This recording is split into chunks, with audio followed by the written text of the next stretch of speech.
Hello, everyone, and welcome back to Notes on Ningyo, our ongoing weekly video series exploring the history of Japanese dolls. And this week I'm going to jump just right in because we're going to be beginning to discuss the Japanese friendship dolls of 1927. And this is a topic that is very near and dear to me, having written a very large book on the topic.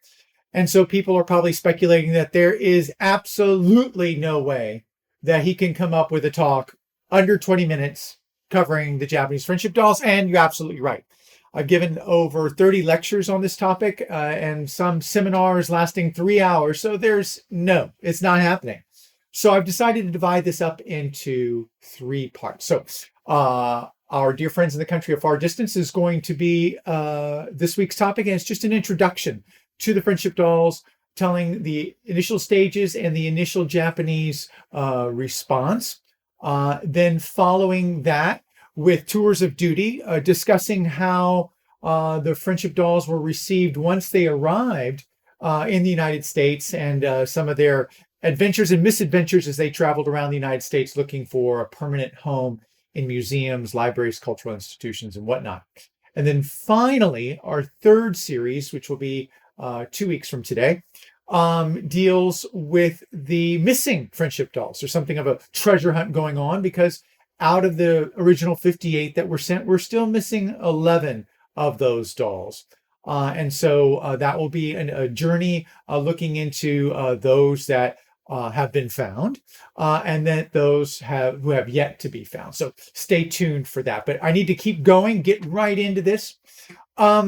The idea of a doll exchange sounds lovely. It sounds sweet. It sounds so innocent, but it was actually predicated on some fairly harsh realities, basically centering on the West Coast, California, even more specifically, and an anti-Asian, specifically anti-Japanese bias that had been circulating in that region of the country, well, since the late 1800s, initially with the Chinese, but then land disputes, competition for farmland, competition for businesses in the urban areas, resulted in a fairly robust, aggressively anti-Japanese sentiment in that area, sort of emblemized in the anti-Jap Laundry League, the Native Sons of the Golden West, and on the political level, James Felon, who was a U.S. Senator from California, who was very aggressive in promoting this anti-Japanese rhetoric and agenda. And that spilled over onto the national stage in 1924 with the Immigration Act of 1924. I mean, officially it's the Reed-Johnson Act, or also sometimes known as the National Origins Act, sometimes the Asian Exclusion Act, but very popularly known as the Jap Bill or the Jap ban, using the derogatory term toward the Japanese. And although overall it sought to curtail immigration from all countries, Japan was singled out to a net zero immigration. It also impacted property ownership, Japanese who had fought in the Great War, World War One, and who had been promised American citizenship. Some of their status was brought into question in terms of property title transfer and that type of thing. So it was a mess. It was an absolute mess. And the Japanese were not happy, nor were all Americans happy with this. Enter into this picture, into this melee, if you will, the Reverend Sidney Gulick. Gulick came from a long line of missionaries. Many of his family members had been stationed in Japan. He himself had been a missionary in Japan in the late 1800s, early 1900s, was fluent in Japanese, had taught at Doshisha University in Kyoto, very well respected. He had returned to America in 1910, 1912 for health reasons and had fought valiantly to prevent this kind of legislation, the anti-Japanese legislation, from going forward. But obviously, ultimately, he failed. And so he said, all right, we've missed it on this one. But let's do something different. Let's start with the children, knowing very well, because of his familiarity with Japan, knowing full well the importance of dolls within Japanese culture. He proposed through the Federal Council of Churches of America, of which he was a prominent member, to found a committee called the World Committee on Friendship Among Children, to promote friendship and goodwill among children universally, but starting with Japan. And he hit upon the idea of using dolls as ambassadors of goodwill and friendship between the children of America and the children of Japan.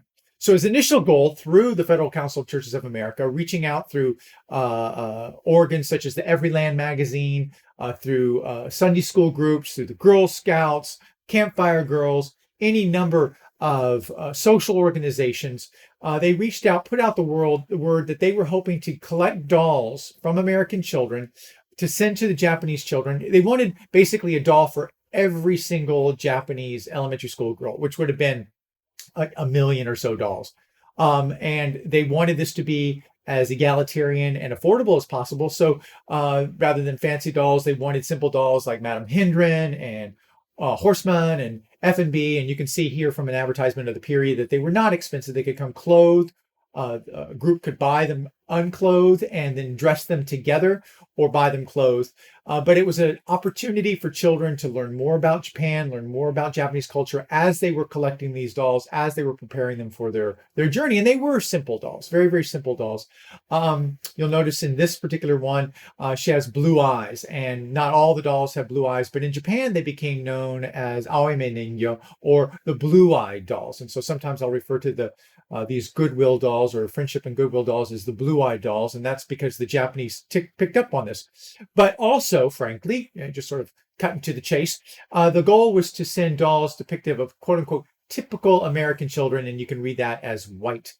So there was very little representation among African American or Native American Indians or other ethnic minorities. It was pretty much looking for the white gal to go as our ambassador. But when we call through archives and images from the period, we find this, like this image is from the YWCA in Boston. The YWCA was a huge participant in this, along with the girls' reserves. So the YWCA here, there's sort of doing their sort of send-off for some of the dolls that they had collected. And I love this picture because we have a conundrum.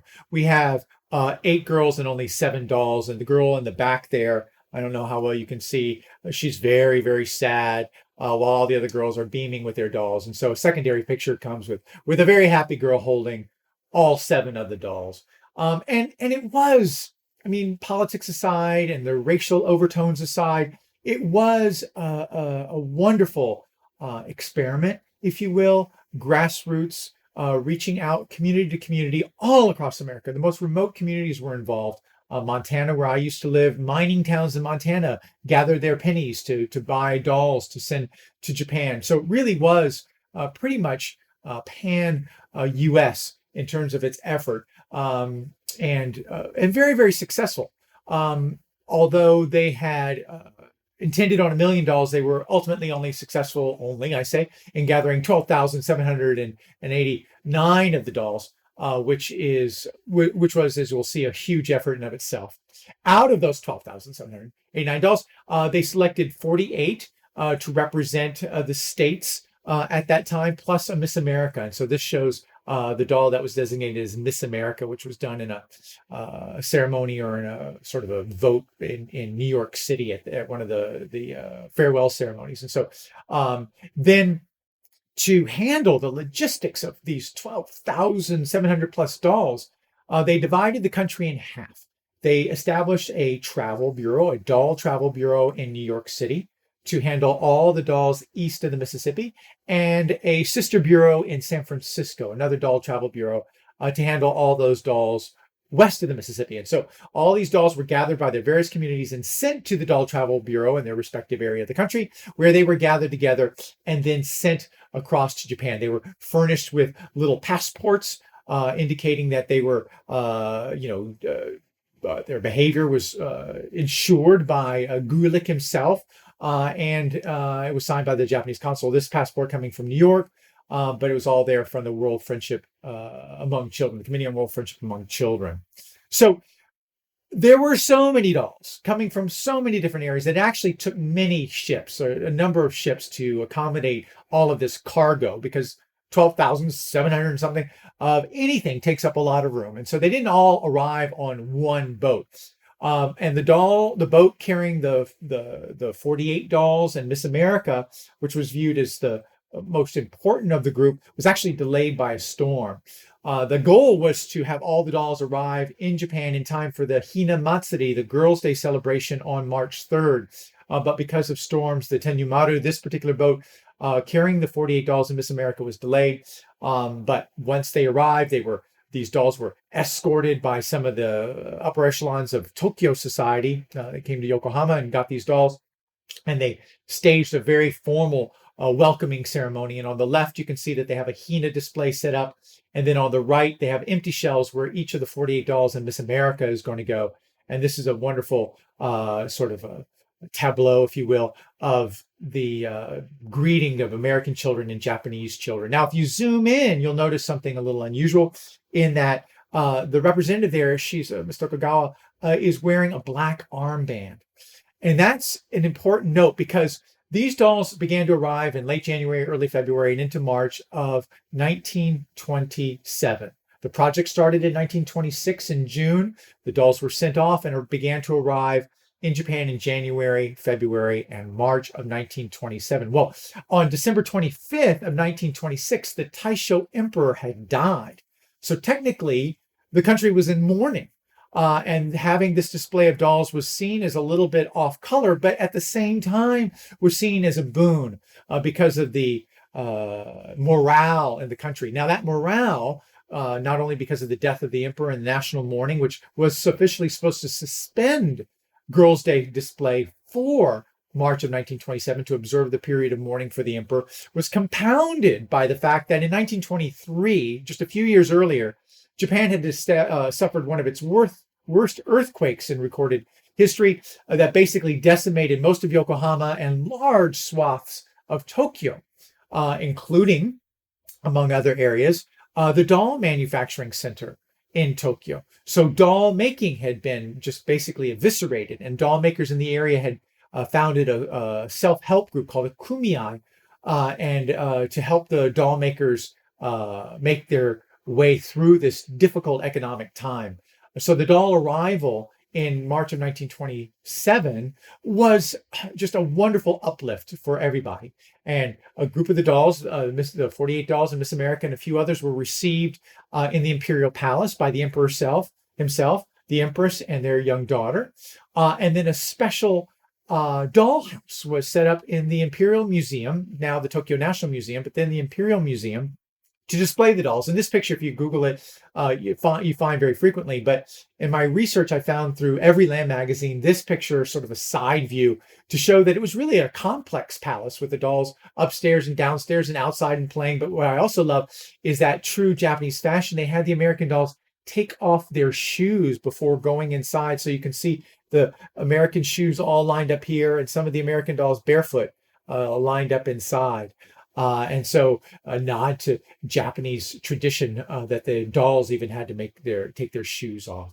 Now, you have to remember also that prior to this, anti-American sentiment ran very, very high in Japan. Not only because of, many, many issues, but the Immigration Act of 1924, the Japanese ban, really stung and cut to the quick, offended the Japanese people, because basically it said that they were uncivilized, unassimilable, and could never make it in American society because they were just basically a separate race, and the connotations, the decided, not veiled connotations, being that they were inferior. But with the arrival of the dolls, with this amazing gesture of friendship and goodwill, sending 12,700 plus dolls to the children of Japan, it struck a national heartstring. And the pro-American sentiment erupted everywhere. And I love this particular photograph taken in an elementary school just outside of Kyoto, or actually inside Kyoto city limits, with the American, the Japanese flags waving, and then a young girl holding one of the blue-eyed dolls there in the foreground. And just a wonderful image capturing that positivity and spirit. And very soon, images of children holding these dolls in groups or individual began working their way back to the American communities with letters of gratitude and thanking for the dolls. And again, to establish that connectivity between the children. So it's not impersonal, but letters of thanks went. And one letter that I particularly love, I found published in a rural newspaper in Kentucky in December 13th, 1928, so toward the end of that year. And this is a translation, or this is how a section of that letter. And so the young girl, the Japanese girl, says to her American friends, "When we think of America, we remember at once the dear friends who sent us the lovely doll. Our dear friends in the country of far distance, shall we be still more friendly forever?" I love that. The verbiage is just so sweet and telling and wonderful, filled with optimism. But of course, history hindsight, we know that no. Yes, the dolls had arrived. Yes, friendship was running high, positivity, but we have a war looming that even dolls could not derail. So anyone who knows anything about Japanese culture will know that a gift pretty much requires a return gift. And so the Japanese people, but also the Japanese government, was recognizant of the fact that something had to be done. And rather than making sort of a quid pro quo, 12,789 Japanese dolls for each 12,789 American dolls, the Japanese government went a different way. And they decided to send 58 large-scale, exquisitely rendered Ichimatsu Ningyo. Now, originally, they had known about the plan since June of 26. The Americans had taken great pains to tell the Japanese that they did not need to do anything in response, but the Japanese, being the Japanese, felt that was necessary. So beginning in June the previous year, they had been working on a plan to have a response or return gesture. And in Japanese, the term return gesture is tore. So these were known as tore ningyo, or return gesture dolls, thanking Americans for the blue-eyed dolls that had been sent over earlier. Now, originally, the plan had for Maruhei Okiheizo, an important Ningyo atelier in Kyoto, to take care of all 58 dolls. Well, that proved to be an impossibility. Maruhei was not able to create such a large number of such large-scale dolls in such a short period of time. So ultimately, Maruhei Okiheizo was responsible for the creation of 7 of the dolls. One, Miss Japan, shown here, representing the nation of Japan, and then the 6 principal city dolls. So you have Miss Kyoto, Miss Kobe, Miss Osaka, Miss Tokyo, Miss Yokohama, and Miss Nagoya. So these 7 dolls were presented by Maruhei Okiheizo. They're structurally different. You can notice that their hands are holding fans. And also, we won't be able to get too much into it, but they were all mitsuore, or triple jointed doll, constructed of wood. Very heavy, same size, 83 centimeters basically, or 33 inches, 32 to 33 inches, depending upon posture. So they were all of a size, but were very special in their way of manufacture. And that's a separate sort of sideline that we'll get into the next, or the third, in my third installment. So for the remaining dolls, the remaining 51 dolls, the Japanese Department of Education, who oversaw all of this, consulted with the Kumiai, that same self-help organization of doll makers in Tokyo. And what they decided to do is they were going to send out 200 base templates, meaning that all the doll components would be made from the same mold.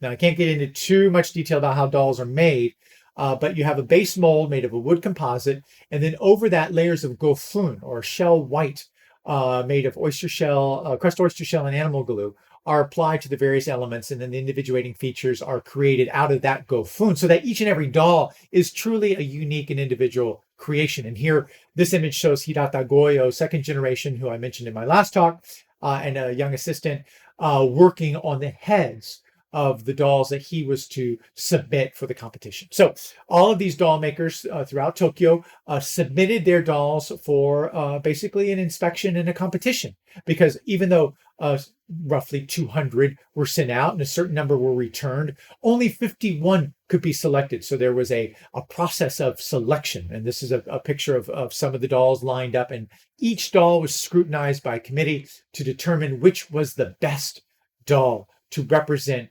Japan. So out of all of those dolls, only 9 makers were selected. And this is a photograph from the Goyo family archives showing what I like to refer to as the Tokyo 9. These are the 9 artists that ultimately comprised the makers that contributed the 51 remaining friendship dolls. And on the back of each of these Tokyo-made dolls, there's a label with the Tokyo Doll Wholesale Traders Association, which is that Kumiai self-help organization I referred to.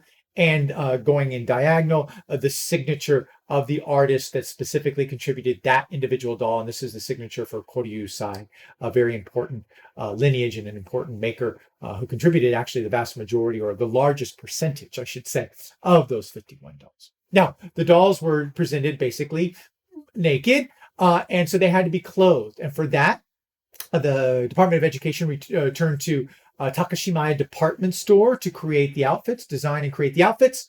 And then they turned to Indo Hatsuko in Tokyo on the Ginza to do the actual dressing. Because if anyone who's tried to dress a formal kimono on a human and or a doll, it's not an easy thing.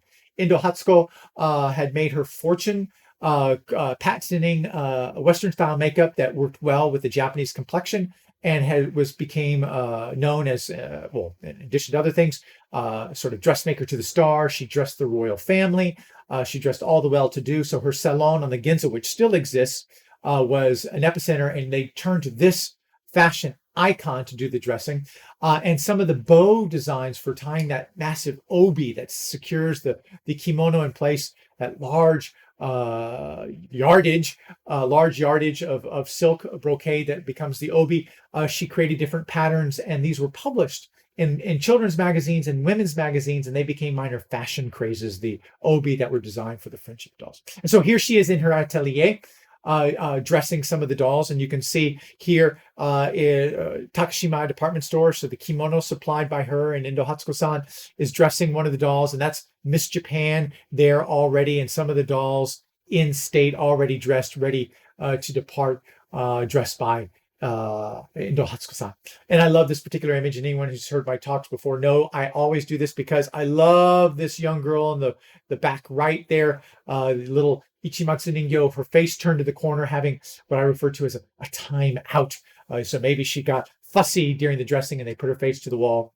I mean, technically, I'm sure it's to display the obi, but it looks to me like the girl's in a little timeout. But anyway, so at this point, all the dolls are in Tokyo, but they're supposed to represent the prefectures of Japan. Now, you may wonder why the number 58. Well, we have, as I said, Miss Japan and the 6 principal cities. And then we have the 4 overseas territorial holdings of Taiwan, Manchuria, Korea, and Sakhalin Island in the north.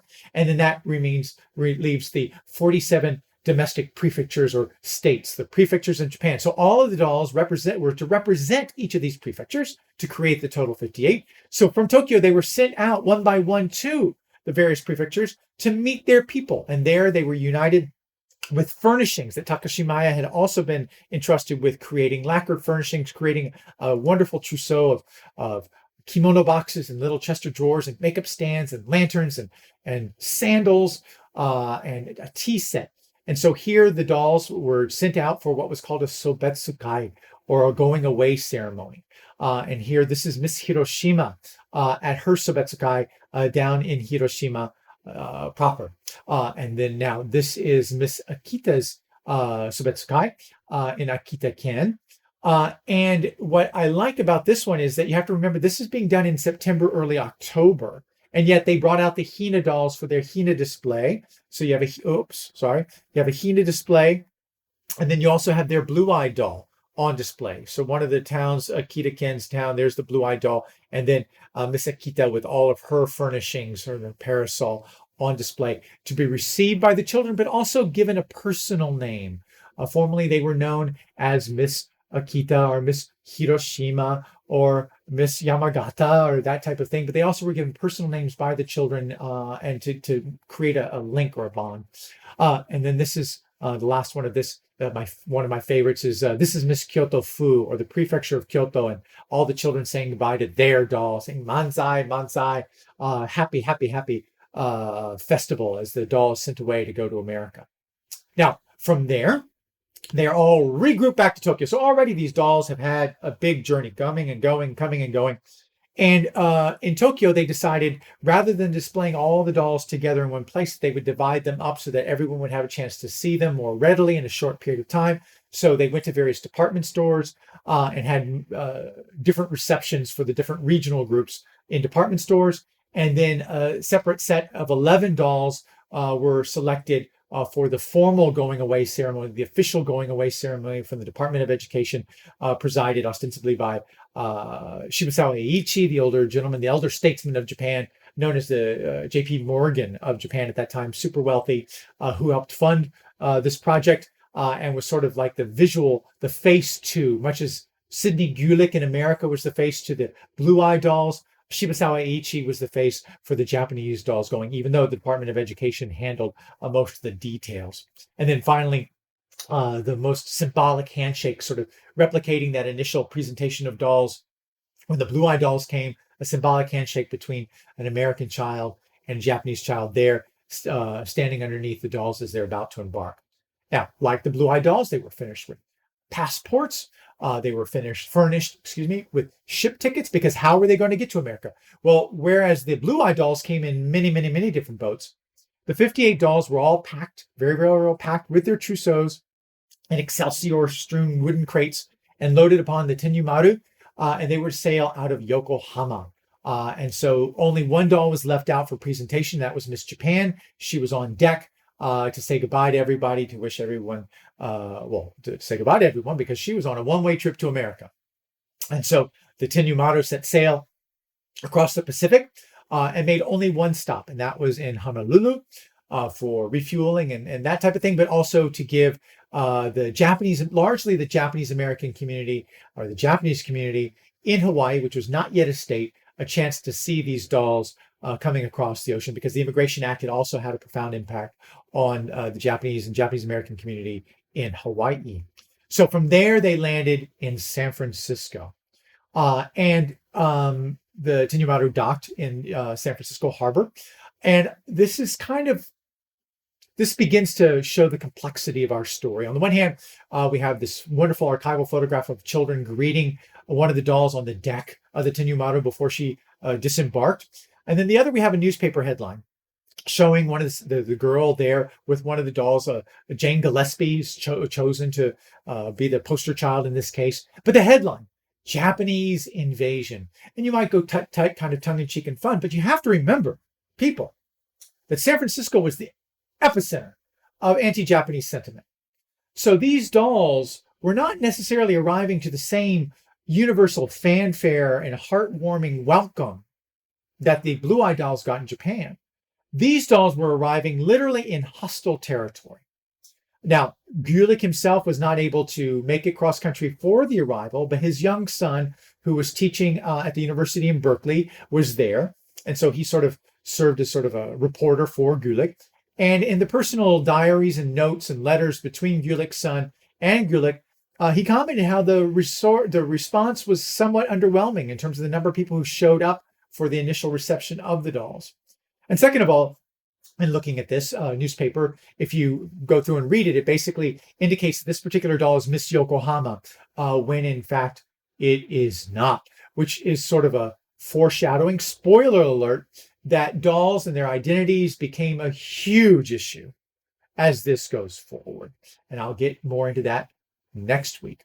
But to further emphasize this point, the San Francisco Examiner, which was a Hearst newspaper, very anti-Japanese and basic political bias, chose early that week, soon after the dolls arrived, to publish this sort of incendiary headline about a secret Japanese treaty with Mexico, allowing for Japanese troops to, well, basically invade America if it so chose with Mexico. But this is actually such a red herring because these rumors have been around since the late 1800s, early 1900s, and that the San Francisco Examiner chose this week when the friendship dolls arrived to express friendship and goodwill, to sort of trot out this, yellow journalism, is kind of telling of the environment that the dolls were arriving in. So the dolls leave the ship, and they are put on display, all 58, for the very first and only time in their history, at the Kinmon Gakuen, or which was a Japanese cultural center, on the Sunday after their arrival. And it was a chance for the Japanese American community to come in and greet all of these dolls. And so this photograph is incredibly important because it is the only one that shows all 58 of the dolls together.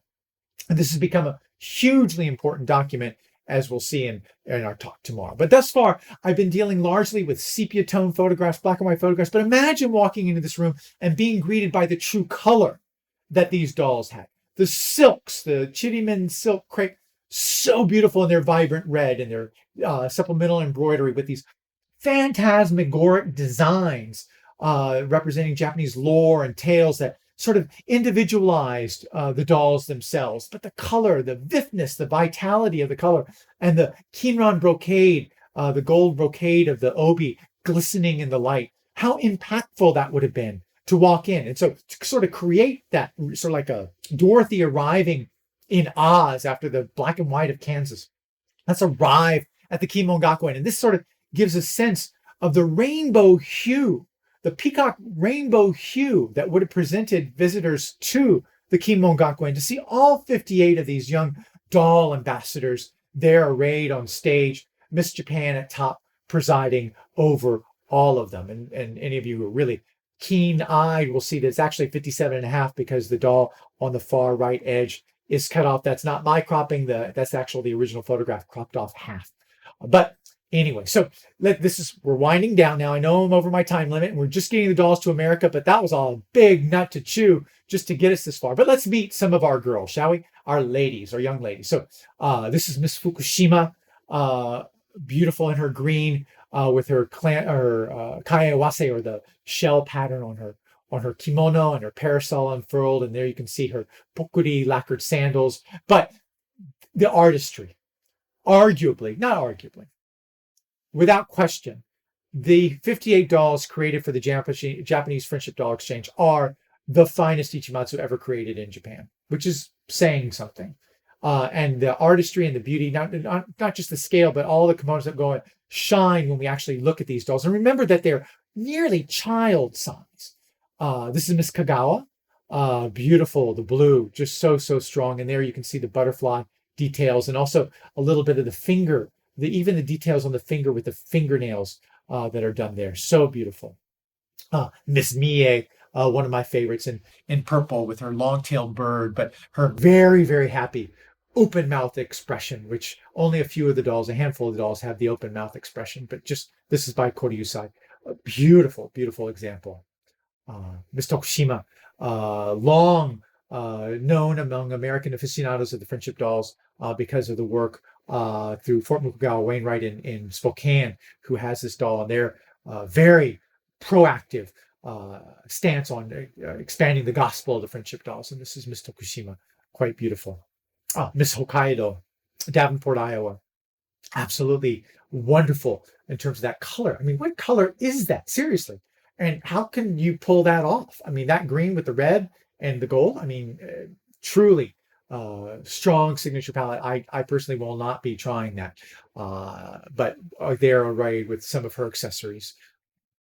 And then Miss Shimane at the Children's Museum in Indianapolis. And we'll get into the importance of the children's museums later. Miss Fukuoka at the University of Oregon, one of the few placed in university context with her accessories and her parasol and her black lacquered pokuri sandals there and her lanterns. And then Miss Gunma. Oh, the stories we can talk about Miss Gunma. Now at the Morikami Museum and Japanese Gardens in Delray Beach, Florida. But she's had a journey, I tell you. And then as a final example, Miss Nagano. In a private collection, but done by Hirata Goyo, second generation, who I've mentioned many, many times, and we'll get back to him. One of the few actually in private collections. Now, I will have to put a caveat because some of what I just said is not true. The names and some of the situations are actually a little misleading, and that will have to be resolved and straightened out. Not that I misspoke, but that some of them are going under false identities. And we'll explore that later. But meanwhile, if you just can't wait until next week and you want to order a 560-page book on the topic, I encourage you to do so. This is my book, Art as Ambassador, The Friendship Dolls of 1927. It's the only comprehensive book that goes into the story of the Friendship Dolls not only the blue-eyed doll origins, but also the placement, and I chronicle each and every of the 58 dolls, and also provide an index in the back so that you can find your doll in your state, whether she's there or not. This book actually won an Independent Publishers Book Award, took a gold medal soon after its publication. I'm very, very proud of that. So anyway, there we go. I know I'm over time. Thank you for your indulgence, and I hope you'll return next week for another Notes on Ningyo, when our next topic will be Tours of Duty, the Japanese friendship dolls of 1927 and their American journeys. And so I'll begin to unpack a little bit their reception in the United States and how they traveled across in groups and individually to make their presence known to the children of America, showing gratitude and thanks. Again, Tore Ningyo, the return gesture dolls from the Japanese children to the children of America, so that the American children could meet them as well. But until then, I'm Alan Scott Pate, and please feel free to reach out to me on internet, Facebook, email me. I'd love to see what dolls you have and answer any questions that you may have. But again, please, next Friday, please tune into our next edition of Notes on Ningyo, Tours of Duty, the Japanese friendship dolls of 1927 and their American journeys. It's going to be interesting. So until then, take care. All the best. Bye.